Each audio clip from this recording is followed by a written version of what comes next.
Hello everyone. The topic that we are going to report is all about conic section hyperbola. History of hyperbola. Hyperbola were discovered by Menaechmus in his investigations of the problem of doubling the cube, but were then called sections of obtuse cons. The term hyperbola is believed to have been coined by the Apollonius of Perga, 262 to 190 BC, in his definitive work on the conic section, the conics. Hyperbola. In mathematics, a hyperbola is a type of smooth curve lying in a plane defined by its geometric properties or by equations for which it is the solution set. A hyperbola has two pieces called connected components or branches that are mirror images of each other and resemble two infinite bows. So this is the graph of hyperbola. So this is the conjugate axis, the co-vertex, the transverse axis, the focus, vertex, center, and asymptotes. So this is the properties of conic section hyperbola in x-axis and y-axis. So the equation of x-axis is the quantity of x minus h squared over e squared minus the quantity of y minus k squared over b squared is equals to 1. And the quantity of and the equation of y-axis is equals to the quantity of x minus h squared over b squared plus the quantity of y minus k squared over e squared is equals to 1.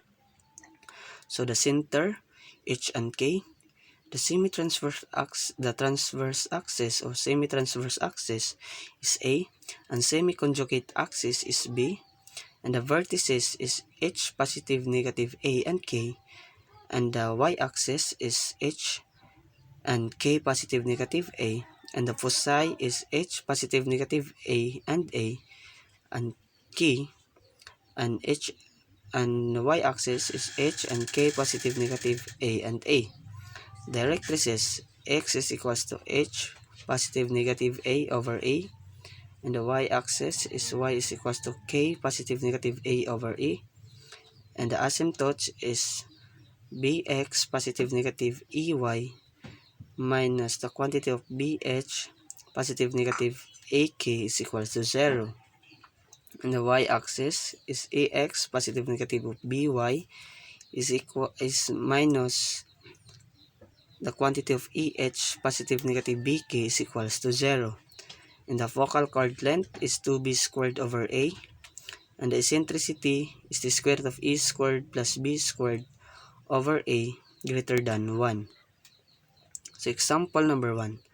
Graphing a hyperbola. Graph the quantity of x plus 2 squared over 9 minus the quantity of y minus 1 squared over 25 is equals to 1. In horizontal hyperbola, the center is negative 2 and 1. The vertices is negative 5 and 1 and 1 and 1.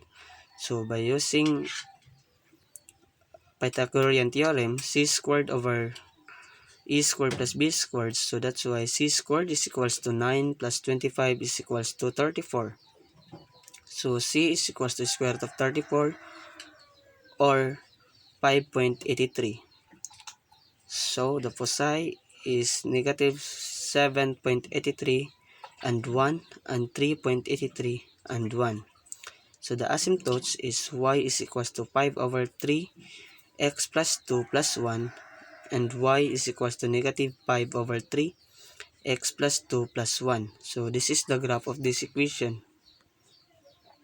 So converting an equation, for example number 2, converting an equation and graph 9y squared minus 4x squared minus 18y plus 24x minus 63 is equals to 0.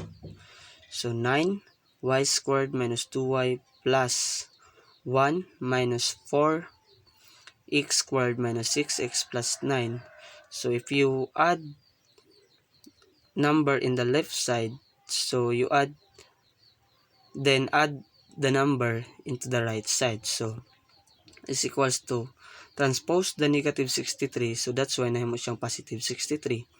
So plus 9 minus 36. So, 9, the quantity of y minus 1 squared minus 4, the quantity of x minus 3 squared is equals to 36. So, the equation is the quantity of y minus 1 squared over 4 minus the quantity of x minus 3 squared over 9 is equals to 1. Why nahimo siya nga kaning equation is it is because divide both side by 3, so that's why 36 divided by 9 is equals to 4. So that's why y minus 1 squared over 4 minus 36 divided by 4 is equals to 9. So that's why x minus 3 squared over 9 and 36 over 36 is equals to 1. So that's why this form of equation. So the center is 3 and 1. So by using Pythagorean theorem, c squared over a squared plus b squared, c squared is equals to 9 plus 4 is equals to 13. So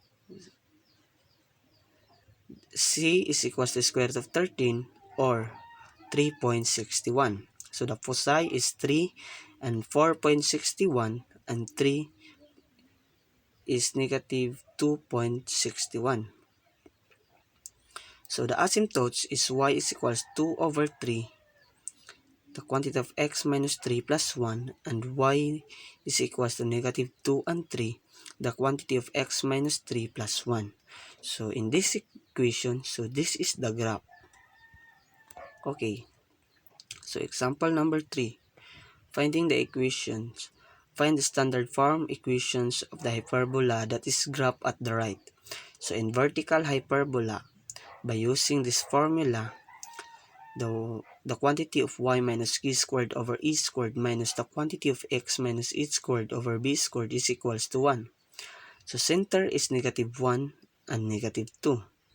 A is equals to 5 and b is equals to 3.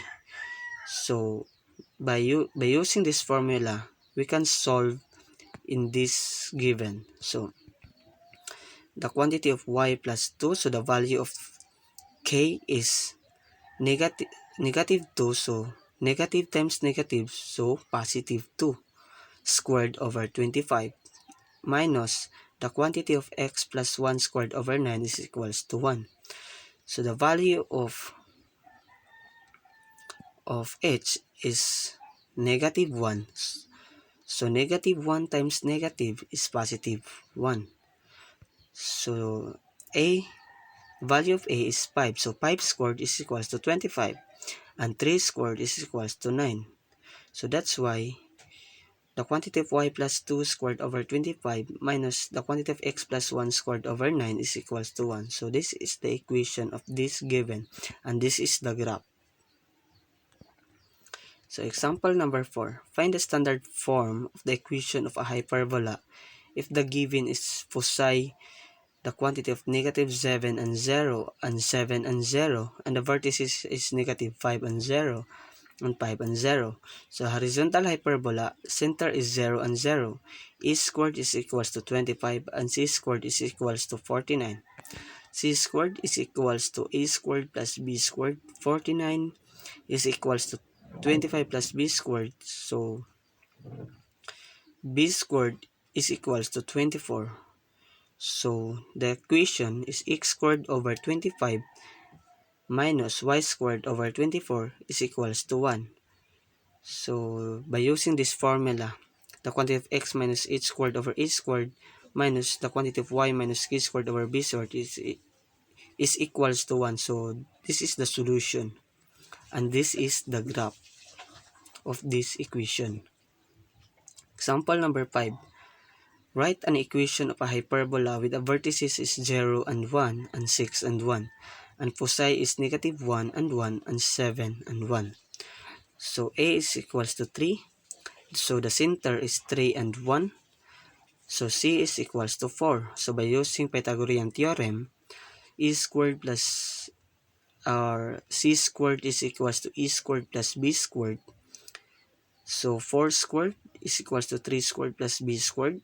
So 16 is equals to 9 plus b squared. So 7 is equals to b squared. 16 minus 9 is equals to 7. So that's why the value of b squared is equals to 9. So by using this equation, or by using the formula, so x minus 3 squared over 9 minus the quantity of y minus 1 squared over 7 is equals to 1. So this is the equation and this is the graph of this problem. So that's all. Thank you.